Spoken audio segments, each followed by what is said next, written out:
नमस्कार आप सभी को मेरा। आज के इस वीडियो के अंदर मैं आपको प्राणायाम करने का सही तरीका क्या है वो मैं बताने वाली हूँ। साथ में प्राणायाम कैसे किया जाता है वो भी मैं आज इसके अंदर आपको बताने वाली हूँ। 3 आज इस वीडियो के अंदर मैं आपको प्राणायाम बताऊँगी जिसको अगर आप डेली बेसिस पे करते हो तो आपको बहुत हेल्प मिलती है। साथ में उनको मैं और भी थोड़ा डिटेल में बताऊँगी जिससे आप और भी अच्छे से जान सकें और उन प्राणायाम को आप ईज़िली कर सकें। एंड नेक्स्ट, आज के टाइम में आपने देखा होगा कि हम सभी इतने ज़्यादा स्ट्रेस लेते हैं, मानसिक जो प्रॉब्लम है वो काफ़ी ज़्यादा बढ़ चुकी है जिसकी वजह से हम अपने आप को शांत नहीं रख पाते हैं। तो प्राणायाम एक ऐसी चीज़ है जिसको अगर आप डेली बेसिस पे करते हैं तो इससे आप अपने आप को शांत रख पाते हैं, खुद को अच्छा महसूस कर पाते हैं, अंदर से आप अपने आप को स्वस्थ महसूस कर पाते हैं। तो वो आज इस वीडियो के अंदर मैं आपको प्राणायाम के बारे में डिटेल में बताऊंगी, तो इस वीडियो को बिल्कुल भी मिस मत कीजिएगा, एंड तक ज़रूर देखिएगा जो आपको इसके बहुत सारे बेनिफिट चाहिए। तो चलिए इस वीडियो को हम स्टार्ट करते हैं। तो सबसे पहले कुछ ऐसी बेसिक बातें हैं जो हमें प्राणायाम करने से पहले में पता होनी चाहिए। कुछ इसके ऐसे बेनिफिट्स हैं जो हमें पता होनी चाहिए कि ये जो प्राणायाम हम करते हैं इसके हमें क्या क्या लाभ मिलते हैं, तो वो कुछ हम चीज़ें जान लेते हैं। यस, तो सबसे पहले जब भी आप प्राणायाम करने बैठते हैं तो आप जब भी इसके अंदर सांस लेते हैं तो सांस लेने की जो गति है वो आपका जो उसका समय है वो बराबर होना चाहिए। यानी कि कैसे, जब हम श्वास लेते हैं यानी कि डीप इनहेल में यहाँ पे लेके दिखा रही हूँ आपको। जब यहाँ पे मैंने सांस ली तो मैंने 4 सेकंड लगाए। अब अगेन इस सांस को जब हम बाहर की तरफ छोड़ते हैं तो उसका जो टाइमिंग है वो भी हमारा 4 सेकंड का होना चाहिए। जब आप अगर आपको इस प्राणायाम से अगर आपको और भी अच्छा बेनिफिट चाहिए, कोई भी प्राणायाम जब आप करते हैं, अगर आप सांस अच्छी तरीके से लेते हैं और बराबर समय में लेते हैं तो इससे आप अपने मन को और भी अच्छे से एकाग्र कर पाते हैं और आपको बेनिफिट उसके प्राणायाम के आपको बहुत सारे बेनिफिट्स मिलते हैं। सेकंड बात आती है कि जब भी हम प्राणायाम करने बैठते हैं तो हमारी जो पोजीशन होनी चाहिए वो सिद्धासन में होनी चाहिए। यानी कि जो अभी जिस पोजीशन में मैं बैठी हूँ वैसे आप बैठ सकते हैं, अदरवाइज़ आप पद्मासन पोजीशन में बैठ सकते हैं। एक पैर को आप ऊपर करके इस तरह से भी आप बैठ सकते हैं और कमर आपकी एकदम स्ट्रेट होनी चाहिए, गर्दन आपकी एकदम सामने की तरफ होनी चाहिए। आपको ऐसे शोल्डर को एकदम डाउन करके नहीं बैठना है, शोल्डर आपके एकदम खुले हुए होनी चाहिए बाहर की तरफ और एकदम कमर आपको स्ट्रेट करके बैठना है। अब यहाँ पे जो अगर आपको बैक पेन बहुत ज़्यादा दिक्कत है और आपकी एज बहुत धीरे धीरे बढ़ती जा रही है, आप नहीं बैठ पाते हैं नीचे, तो फिर उसके लिए फिर आप क्या कर सकते हैं, जैसे कि आप बेड पे भी कर सकते हैं, अदरवाइज़ आप कुर्सी पे भी बैठ के इसको कर सकते हैं। अगर आपको इसके बहुत सारे बेनिफिट चाहिए और अगर आप नीचे बैठ के कर पा रहे हैं तो कोशिश करें आप नीचे बैठ के ही करें और आप अपने हिप्स के नीचे यहाँ पर आप एक तकिया लगा के बैठ सकते हैं जिससे आपकी कमर एकदम स्ट्रेट रहेगी।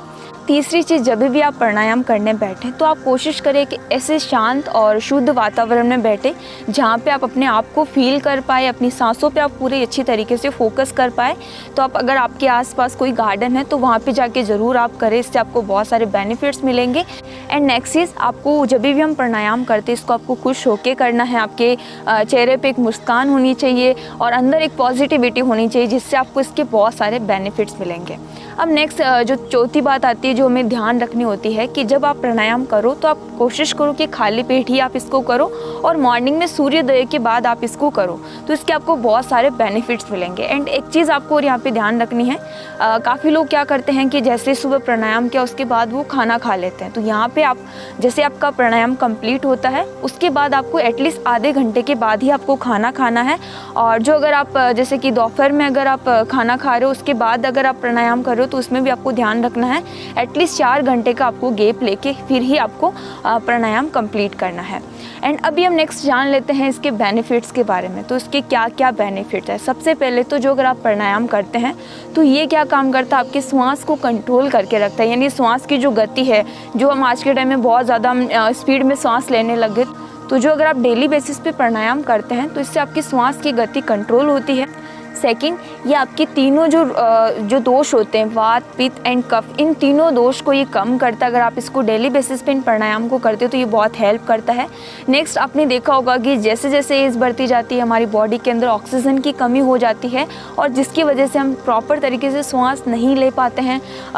जैसे कि आज के टाइम में आपने देखा होगा कि हार्ट की बहुत ज़्यादा दिक्कत हो रही है लोगों को। तो ये क्यों हो रही है, क्योंकि कहीं ना कहीं हमारा जो सांस लेने का जो तरीका है वो भी पूरी तरीके से चेंज हो चुका है और हम प्रॉपर तरीके से जब बहुत ज़्यादा स्पीड में सांस लेते हैं तो इससे हमें बहुत सारी दिक्कत होती है और बॉडी के अंदर ऑक्सीजन लेवल की बहुत कमी हो जाती है। तो जो अगर आप रोज़ डेली बेसिस पे प्राणायाम करते हैं तो इससे आपको ऑक्सीजन बहुत अच्छा मिलता है और आप बहुत सारी ऐसी बीमारी है तो उनको आप ख़त्म कर सकते हैं। एंड नेक्स्ट इसका लास्ट जो बेनिफिट है, ये आपकी जठरा शक्ति को बहुत मजबूत बनाता है, जिसकी वजह से आपको जो कब्ज़ की प्रॉब्लम है, जो अगर आपको एसिडिटी बहुत ज़्यादा रहता है, आपका जो खाना है वो बिल्कुल भी डाइजेस्ट नहीं हो पा रहा, आपको बहुत दिक्कत हो रही है, ब्लॉटिंग आपको बहुत ज़्यादा रहती है, तो उसके अंदर ये आपको बहुत हेल्प करता है जो अगर आप इसको डेली बेसिस पे करते हैं। तो ये जो मैंने आपको जितनी भी चीज़ें बताई है, ये आप अगर प्राणायाम डेली बेसिस पे रोज़ इनको करेंगे तब जाके आपको इसके बेनिफिट्स आपको देखने को मिलेंगे। अभी हम जान लेते हैं कि हमें कौन से 3 प्राणायाम हैं जो मैं आज इस वीडियो के अंदर मैं आपको बताने वाली थी। तो सबसे पहला जो प्राणायाम है वो है नाड़ी शोधन प्राणायाम। तो उसको हम करने के लिए स्टार्ट करेंगे। सबसे पहले हम हमारी मेट पे इस तरह से सुखासन पोजीशन में बैठ जाएंगे या फिर आप पद्मासन पोजीशन में बैठ सकते हैं अपने पैर को ऊपर करते हुए। एंड जैसे कि मैंने आपको बताया कि आप इसको कुर्सी पे बैठ के भी कर सकते हैं। अपनी कमर को एकदम स्ट्रेट रखेंगे हम, हमारी जो शोल्डर है वो पीछे की तरफ रखना है, चेस्ट को अच्छे से ओपन करेंगे, कमर एकदम स्ट्रेट रहेगी हमारी। अपने दोनों हाथों को हमें इस तरह से रखना है और जब भी हम कोई भी प्राणायाम हम कुछ भी स्टार्ट करते हैं तो सबसे पहले हमें नॉर्मल इनहेल एंड एक्सेल के साथ अपनी बॉडी को, अपने मन को शांत करना बहुत ज़रूरी है।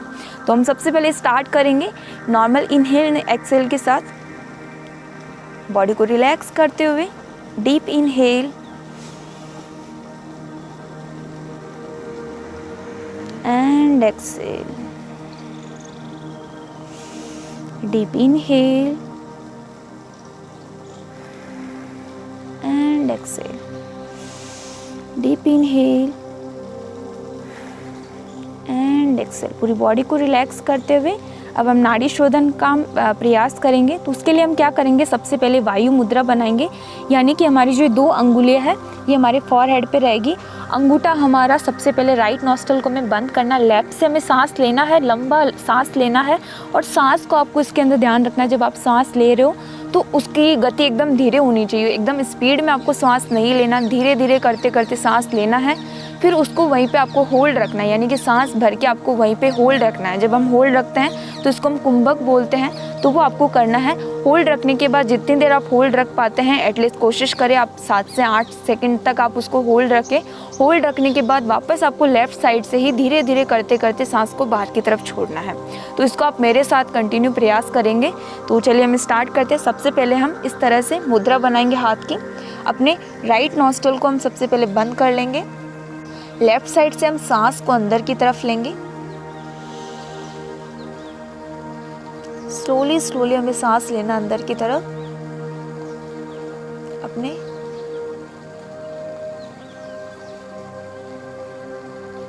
अगेन सांस को भरते हुए अभी हमें यहीं पे होल्ड रखना है अपने सांस को।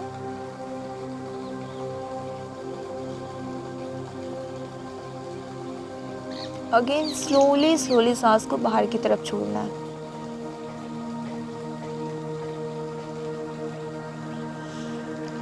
इस तरह से आपको ये इसके कंटिन्यू सेट करने हैं। अभी इसके अंदर जैसे कि आप 15 बार एक साइड से कर सकते हैं। अगेन लेफ्ट से कंप्लीट होने के बाद आपको राइट साइड से भी इसको कंप्लीट करना है। तो इस तरह से हमारा ये प्राणायाम रहेगा जो आपको कंटिन्यू डेली बेसिस पे करना है। अब इसको कैसे करना है, आप जैसे कि पहले 15 बार आप एक साइड से करेंगे, अगेन 15 बार आप अपने राइट नॉस्ट्रल से करेंगे। अगेन आपको 2-2 सेट करने हैं 15-15 के। पहले आपको लेफ़्ट से करना है, फिर राइट से करना है, फिर लेफ़्ट से करना है, फिर राइट से करना है। ऐसे करके आपको इसको कंप्लीट करना है। अभी सेकंड जो हमारा प्राणायाम था वो है अनुलोम विलोम। उसको कैसे करना है उसका मैंने सेपरेट वीडियो भी दे रखा है, वहाँ पे जाके आप उसको डिटेल में देख सकते हैं। उसको करने का सही तरीका ऑल ओवर सारी डिटेल्स में वहाँ पे मैंने शेयर की है, तो वो मैं उसके लिंक मैं आपको डिस्क्रिप्शन में शेयर कर दूँगी, तो वहाँ पे जाके आप ज़रूर उसको देख लीजिएगा। अब तीसरा जो प्राणायाम है वो है हमारा भ्रामरी। उसको कैसे करना है वो हम जान लेते हैं। तो अगेन हम सुखासन या सीधासन पोजीशन या पद्मासन पोजीशन में हम बैठ जाएंगे इस तरह से, पूरी बॉडी को अच्छे से रिलैक्स करते हुए। जब भी हम कोई भी प्राणायाम हम करते हैं तो इसके अंदर आपको एक चीज़ का ध्यान रखना है, अपनी सांस को हमें रिलैक्स भी देना है। आपने अगर लेफ़्ट साइड से कंप्लीट किया है, अगेन बॉडी को रिलैक्स करेंगे नॉर्मल इनहेल एंड एक्सेल के साथ, फिर हमें लेफ़्ट से स्टार्ट करेंगे। तो इस तरह से आपको कंप्लीट करना है। अभी भ्रामरी प्राणायाम हमें कैसे करना है, तो उसके लिए हमारे हाथों की जो पोजीशन रहेगी वो कैसी रहेगी। सबसे पहले हमारा जो अंगूठा है उससे हमारे कानों के जो छेद है उनको अच्छे से बंद कर लेना है। अब हमारी जो हाथ की जो सबसे स्टार्टिंग की 2 अंगुलियाँ है उसको हम हमारी आँखों पे लगाएंगे और अपनी अनामिका अंगुली को हम नोज़ के पास में लगाते हुए हम इसमें ओम चैंटिंग का शुरू करेंगे। सबसे पहले एक नॉर्मल हमें breathe in and breathe out से हम स्टार्ट करेंगे इसको। डीप इनहेल एंड अपनी बॉडी को फुल्ली रिलैक्स करते हुए हम स्टार्ट करेंगे। हम ओम का उच्चारण करेंगे।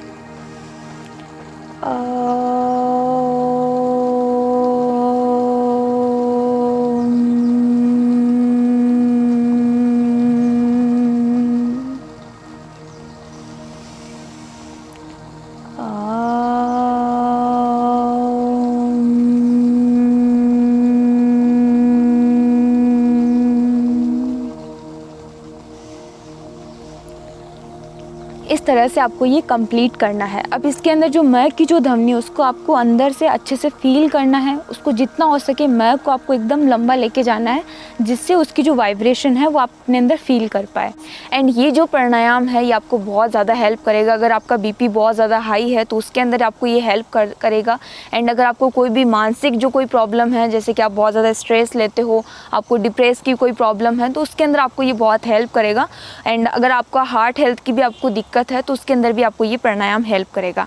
एंड बहुत जल्द मैं इसका एक सेपरेट वीडियो लाने वाली हूँ, भ्रामरी करने का सही तरीका, और उसके अंदर मैं आपको बताऊंगी इसके बहुत सारे बेनिफिट्स। तो ये 3 प्राणायाम हैं जो हमें डेली बेसिस पे करने हैं। और भी मैंने आपको स्टार्टिंग में जो मैंने बातें बताई है प्राणायाम करने से पहले, जो उन बातों को हमें ध्यान रखना है, तो उनको आप बिल्कुल भी मिस मत कीजिएगा। उनको अपनी डेली रूटीन में आप स्टार्ट कीजिएगा ताकि इसके आपको बहुत सारे बेनिफिट मिल पाए। और मुझे कमेंट सेक्शन में ज़रूर बताइएगा कि आपको कैसा लग रहा है प्राणायाम करके, आपकी कौन सी ऐसी प्रॉब्लम है वो जो धीरे धीरे सही हो रही है, आपको कैसा फील हो रहा है वो मुझे ज़रूर शेयर कीजिएगा, क्योंकि मुझे बहुत अच्छा लगता है जब मैं ऐसी ताकि मेरे को एक बहुत अच्छा मोटिवेशन मिले। So thank you so much. अगर आपको ये वीडियो अच्छा लगा तो प्लीज़ इस वीडियो को लाइक करें और इस चैनल को ज़रूर सपोर्ट करने के लिए ज़रूर सब्सक्राइब करें।